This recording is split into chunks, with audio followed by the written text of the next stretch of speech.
na niliwahi kuzungumza na vijana fulani kwenye semina, nikawaambia ukiona unapigwa vita ni kwa sababu una kitu, kwa sababu kama hauna kitu hakuna mtu ambaye anaweza kapoteza muda wa kukufuatilia. Kwa hiyo mti wenye matunda ndio ule ambao unaopigwa mawe. Kwa hiyo wakati mwingine mashambulizi ambayo yanainuka juu yako ni kwa sababu una kitu, ndio maana wanapata hata muda wa kukusema.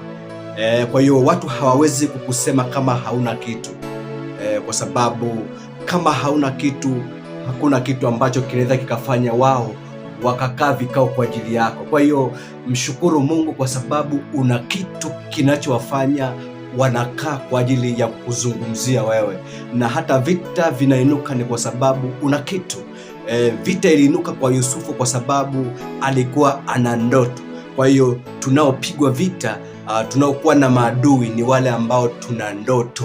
Kwa hiyo mwambie jirani yako, nina ndoto, na ndoto ulionayo ndio ile inayofanya unapigwa vita. Kwa hiyo ninakutia moyo kwamba usimame na kusonga mbele, kwa sababu una kitu ambacho kinafanya wao wanakuzungumzia. Una kitu kinachofanya wao wanakuwa na muda kwa ajili yako. Kwa hiyo ninakutia moyo.